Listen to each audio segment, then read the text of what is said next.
268 more people have succumbed to COVID-19 related complications in the latest 24-hour reporting cycle, and this has pushed the country's death toll to over 79,000. The National Institute for Communicable Diseases also reported 13,261 new COVID-19 infections in the country. KwaZulu-Natal has the highest number of new infections at 3,884, followed by the Western Cape at 3,160. Gauteng now has 1,409 new cases. Active cases has declined to below 163,000. The recovery rate has increased to 91%. All right, I want to get a perspective on the latest data with regards to COVID-19. Let's bring in CAPRISA Director, Clinical Infectious Diseases Epidemiologist and a member of the African Task Force for Coronavirus, Professor Salim Abdool Karim. Professor, good to have you on the program. Welcome. Hey, good morning to you, Blaine, and to all of the viewers. It's a pleasure to be here. Firstly, Professor, yesterday on the program, during the protest in Cape Town, people voiced their concerns about COVID-19 vaccines. I want you to listen to what was said on this program yesterday. If you can roll that clip. I just want to point out that this vaccine is experimental. It has never been approved by any department because it cannot be approved because it's dangerous. Children are being forced to get vaccinated overseas. We need to stand up now in South Africa before they do it to our children. People are getting blood clots, people are getting tremors, people are dying from this vaccine.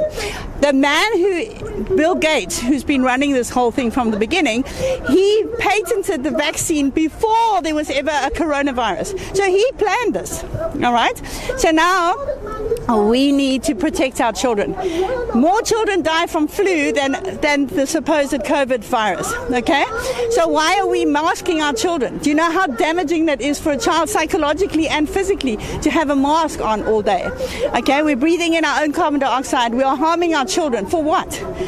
There's no danger to the children. Children do not die from this virus, and they've never isolated the virus. They cannot show you the virus. In Canada, they had a court case where the gentleman went to court and said, show me the virus. There is no virus. They're telling you there's a virus so they can inject you with something that they've been planning to inject with us for years. They're planning this. It's depopulation. There's too many people on the planet. Let's give them something that can slowly kill them. It makes you sterile. People have, countless women have lost their children, have had miscarriages through the vaccine. People that have been vaccinated are now standing up and saying, nobody else should get it. I'm so sorry I took it. Doctors worldwide are standing up and saying something is wrong here. People are coming into our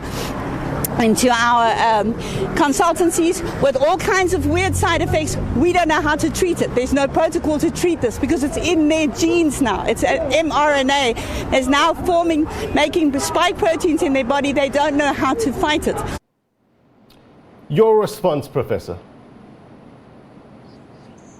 Yes, I'm impressed she managed to get something like a dozen half-truths and inaccuracies and misinformation in that time. So let's deal with some of the points that I can remember from what she said. So the first point she said is the vaccine is experimental.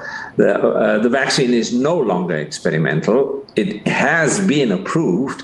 There are now several vaccines that have been approved by the World Health Organization, and you only need to go to our own regulator, SAPRA, and its website, and it lists 3 vaccines that it has approved. So across the world, regulators have approved the vaccine. So the vaccine is not experimental. Just second point she makes is that, Professor, just one pushback on that with regards to the approval. Full approval from the FDA on certain vaccines is still pending, correct? That is correct. So the FDA has given what is called a provisional approval.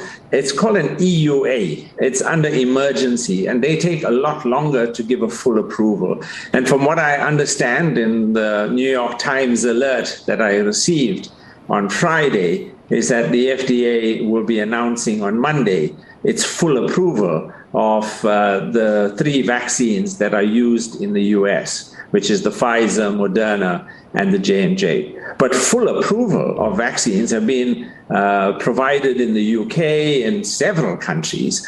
So it's simply not true that the vaccines have not been approved. It's just inaccurate. Right. The second point that she made, if I remember in quick succession, I'll just quickly go through them, was that the vaccine cannot be approved because it's dangerous. And that's also not true. If that is true, then that means all of those publications and all of the data that we have seen in some of the world's most prestigious journals, like The Lancet and the New England Journal of Medicine, is inaccurate, because the data show quite unequivocally that the vaccines are quite safe. The third point she makes, I think, was about children. And that, I'm not sure where she gets that, because children cannot be vaccinated right now because the research on children is still ongoing. So if somebody is vaccinating children in any country right now, it would be against WHO advice. The fourth point she makes was that Bill Gates is patented this vaccine even before the coronavirus epidemic. I don't know where she gets that, but you can do a simple fact check and see that that's inaccurate, and that Bill Gates has no patents on any coronavirus. And then I think I'll just end off with one or two of the points she made, which was that she made the point that in Canada there was a case where the government of Canada could not show an isolated virus. And again, a simple fact check would show that that's inaccurate. If you look at, just type fact check and you can check all of these things. But if I remember correctly, in this particular instance, a chap called Patrick King was charged for breaking the regulations, the public health measure regulations. And he went to court, and in his case, he said he'd like the government to produce the isolate of the virus. Well, he lost his case, and he was found guilty. But it happened that the day after he had lost his case, the government of Alberta had eased its restrictions anyway. So he claimed that they released the restrictions because they lost the case when they didn't. So, it's very, I could go on and spend, the rest of the next 2 hours just simply debunking the half-truths and the inaccuracies and the misinformation that is conveyed in that comment. Prof, I think for me, the worrying thing is that people really believe this, and we've got to just try and ensure that people get the facts first. Sorry, Blaine, go ahead. No, apologies for jumping in. But, two things that also jump out from what the lady was saying was that it makes you sterile. The vaccines make you sterile. Your response to that? I mean, that's simply not true. I've got some of my own friends who've been vaccinated and who've fallen pregnant. It's no problem. So all vaccines have to undergo something called reproductive toxicity studies. And that's pretty standard in pretty much all medications. Now, there have been 2 papers published in the New England Journal of Medicine that specifically looked at mRNA vaccines, the Moderna and the Pfizer vaccine, being given to pregnant women, and it was found to be safe. In fact, that's the basis on which we now recommend that pregnant women can be vaccinated, because the studies have shown that it's safe. And it has been shown that the vaccines do not affect reproductive toxicity. So wherever, people can make up all kinds of stories, and I'm not sure where they get it from, but it seems that, some of the points he made, I've seen them, being put onto social media through something called BitChute, and that provides all this kind of anti-vax half-truths. Just one more point on that, and I think people are talking about this as well. Masking of children, saying that it's dangerous. Your thoughts?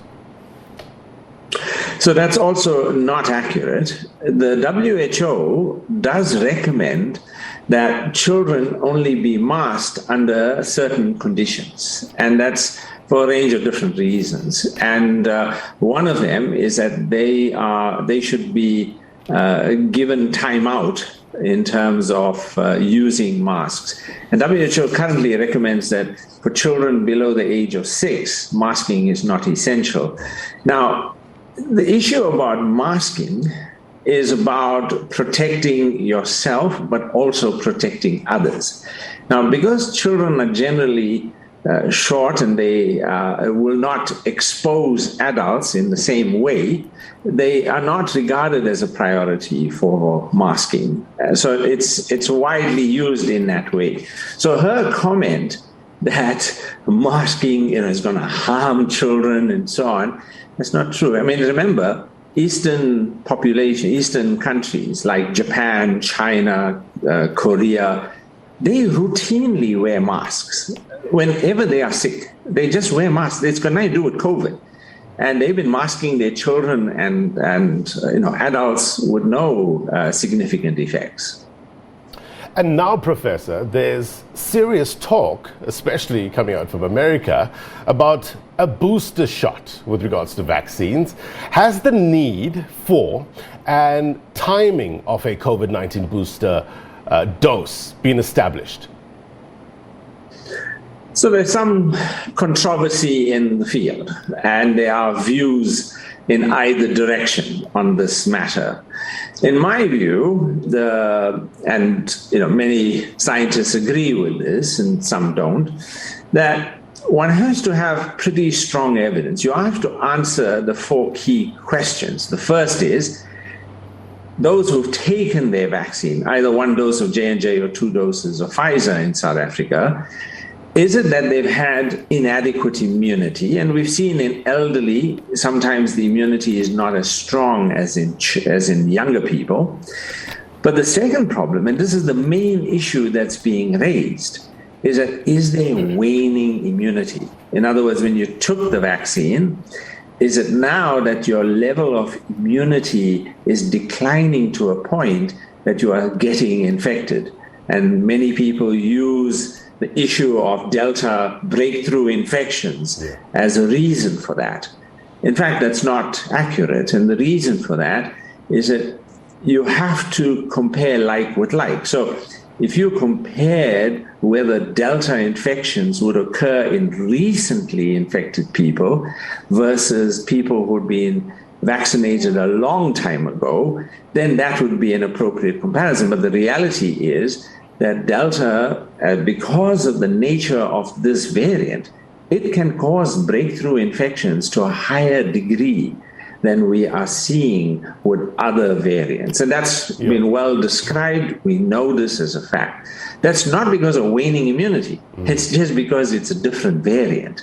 The third is that, is the virus changed so much that we need a new vaccine? And the answer to that is no. The vaccines remain quite effective, especially against hospitalization and severe disease and death.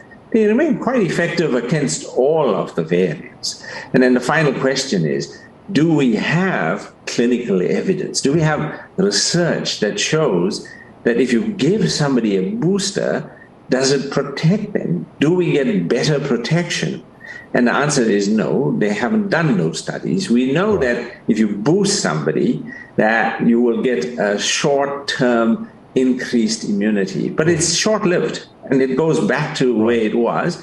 Perhaps you get slightly higher levels, but eventually in all vaccines, the antibodies will wane. But that doesn't mean to say that you need a booster dose. Right. So I personally think that booster doses are going to be needed in the future. And I think the kinds of boosters we're likely to need are what I call heterologous boosters, where because the virus is changing so much, we need a booster to broaden our immune response. And that's a different kind of booster. And I think we're going to need that. Right. And I don't know when, though. Yeah. So here's the criticism, Professor. I heard someone saying the other day that this sounds like people are just trying to make money for Big Pharma, for the benefit of the audience, a nickname given to the world's pharmaceutical industry. What do you make of that? They say, deal with the unvaccinated. Don't put a third shot in my arm now. I think the World Health Organization has summarized it best, that the highest priority is to get first doses and first jabs into everybody's arms. That is the highest priority. There is no higher priority than that in terms of the use of the available doses that we have. Giving somebody a third dose does not have anywhere near the benefits as giving somebody a first dose. So there's no question that giving first doses is highest priority. The issue about who's promoting the third doses, well, the two biggest companies are the strongest proponents. They've been arguing that, no, the efficacy is going down. But the efficacy is not going down against the original variants. The efficacy is lower with the new variant, the Delta variant. So it's not an appropriate analogy. Interestingly, the CEO of the company BioNTech that made the Pfizer vaccine, he says that boosters are not required. So we've seen it on all sides of the arguments. What about a booster shot for the single-dose J&J vaccine? Right, so that's a more difficult question. So in the US, they have been now toying around with this idea of giving a third dose of Pfizer or Moderna, but they have no recommendations on the Johnson & Johnson because there's no clinical evidence yet. And the problem with, but one of the reasons why there's no clinical evidence is we've only started giving J&J recently. So we don't really have evidence of waning immunity.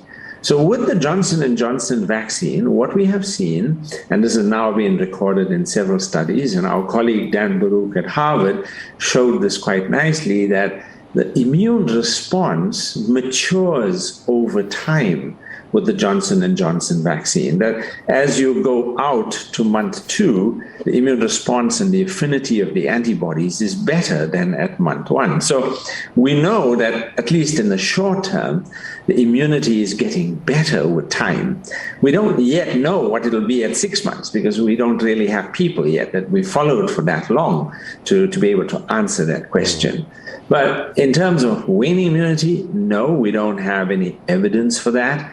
And if one did give a booster to people who've received the Johnson & Johnson vaccine, we're not sure what that booster would be because there's no clinical evidence of this. There's no study yet to show what you should do. I would imagine that with time, we're expecting results to come from 2 studies, one of which will look at giving a second dose of Johnson & Johnson and another giving a second dose of Pfizer. When those data are available, we can make an informed decision. So that's a look or glimpse into what we could expect in the future.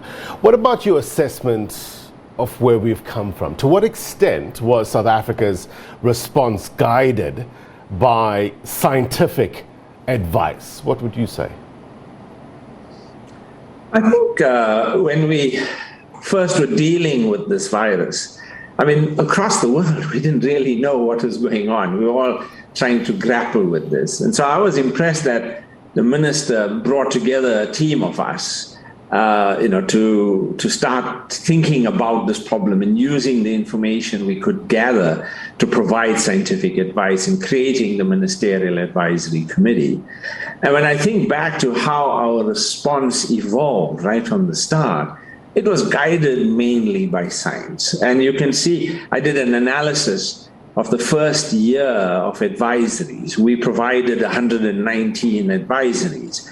And in each of those advisories, I took each of the recommendations and looked at whether the government had transformed it into policy and into implementation. And it was a very interesting exercise to do. It took quite a while to do it. And it was interesting. About 81% of our advisories were fully implemented.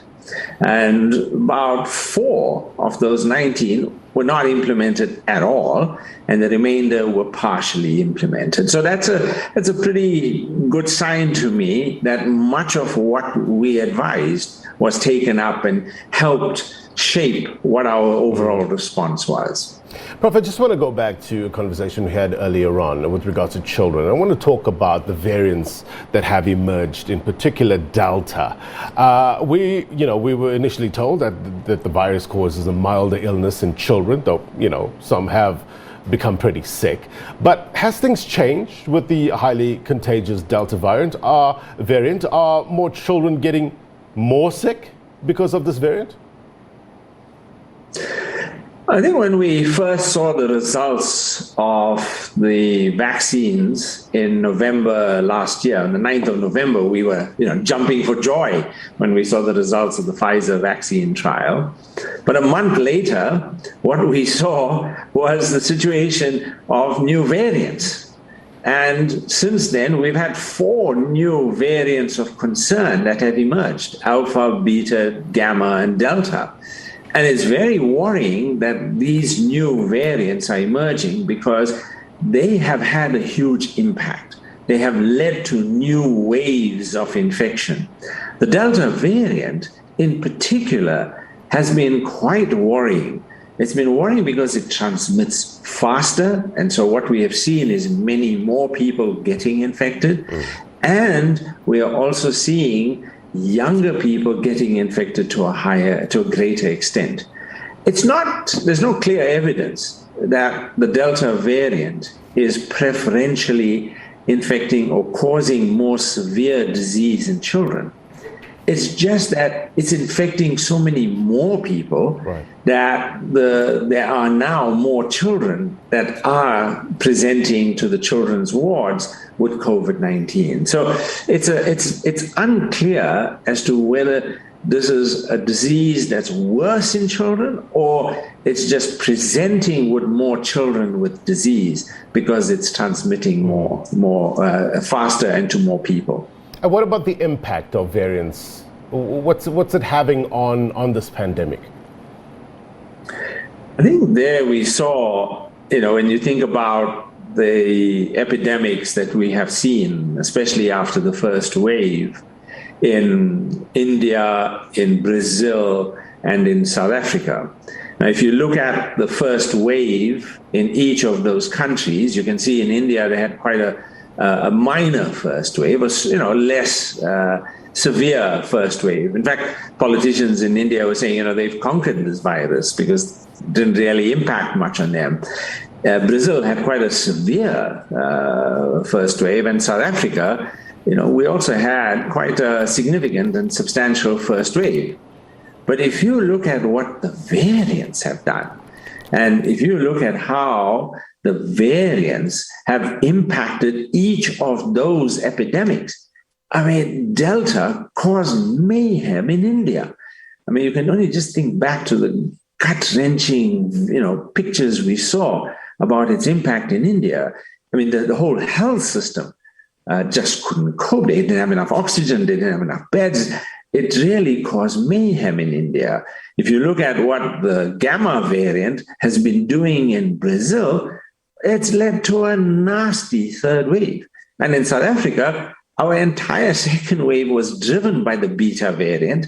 And now our third wave is being driven by the Delta variant. And in fact, what's interesting about this Delta variant, because it spreads so fast in close proximity, that some of the provinces where there's distance, we have the epidemic going at different times. So we've got a situation where we are in the process of going through a second peak in our third wave. We've never seen that in our first wave or our second wave. We are now in the midst of a second peak, and this second peak is being driven by our coastal provinces, principally now KwaZulu-Natal, and to a lesser extent the Eastern Cape. So each variant is causing waves that are worse than the previous waves. I guess the big question is, how do we get to a better place? We've heard about this term called vaccine nationalism. As one person described it, it's when one country just looks out for themselves at the expense of other countries. The message I keep on hearing to developed countries, Professor, is don't just vaccinate your own people, help out with vaccinating those around the world. Are you getting a sense that global leaders understand this? I have to say that it has been quite deeply distressing to me to see how some countries, bought so much in terms of stocks of vaccines. If you take, Canada, the US, the UK, and several other countries. I mean, let's use Canada as an example. Canada bought 9 doses of vaccine for every one of its citizens. So they have such large amounts of vaccine, and the same in the US, that they can't even absorb those vaccines. They don't have people to give the vaccines to. So what we're seeing is that these countries now have surpluses. In fact, the US has a very large surplus of vaccines. For example, the US has 100 million doses of one particular vaccine sitting in its warehouse. It's not even using that vaccine. So what's happening is that we've got surpluses and we've got countries that are hoarding vaccines. While in countries in Africa, we can't even get our hands on these doses. So it is really something that reflects a level of selfishness, and it's a failure fundamentally to understand that when you want to control a pandemic, you can't control it by only vaccinating your own country. That doesn't really solve the problem, because the virus will simply come back from any other countries. And more importantly, if the virus is running rampant in some countries, we will see new variants. And the last thing any country wants is to be impacted by yet a new variant that's worse than the Delta variant. So it's in everyone's best interest that the whole world be vaccinated, and that we don't look at it in a selfish way that we're only trying to vaccinate 1 or 2 countries. Prof, we're fast running out of time, but before I let you go, I want to get to something that I keep on hearing more and more every day, something called monoclonal antibodies. Look at me using the big words on the program today. I understand it's for treatment of COVID-19, and I keep on hearing more about this of late. And a cursory read-up on it suggests that it is a lab-produced protein that mimics the immune system's way of fighting viruses and disease. Please break it down for us. Explain to us what this treatment is all about in simple terms. Sure, it's actually not that difficult. So when a person gets infected with a virus, the immune response recognizes certain parts of the virus. In the coronavirus, it's the spike. Remember, the coronavirus looks like a somewhat deflated football with little mushrooms growing on it. So the mushroom part is what the body recognizes as foreign and responds to it. And the way the body responds is to create these antibodies. Now, very early on, companies like Regeneron tried to identify what are the best antibodies that can attach and kill the mushroom. So when they attach to the mushroom, they kill the virus. And so they were able to identify a whole range of antibodies that do that. They then tested them and they found 1 or 2 that were the best. And those now are widely used in various countries, and they're quite effective especially in severe disease. If you add an antibody, it's basically helping your own immune system, because our bodies will eventually produce those antibodies as well. It's just that in some people, the virus is a bit overwhelming and the antibody response is not adequate. So when you help the body by giving these artificially produced antibodies, and it's not difficult to make them, they're made in just cell lines, and you harvest them and you can inject them. And that way you're giving somebody a bit of a helping hand in the immunity. CAPRISA Director, Clinical Infectious Diseases Epidemiologist and a member of the African Task Force for Coronavirus, Professor Salim Abdool Karim. As always, we appreciate your insight and expertise. Be well. Thank you very much. Bye. All right. There you go. So giving you an understanding from the professor's point of view, we're going to bring in another expert a little later on to get you another take, another perspective as well in terms of what we're dealing with, the state of play with regards to COVID-19 here in South Africa.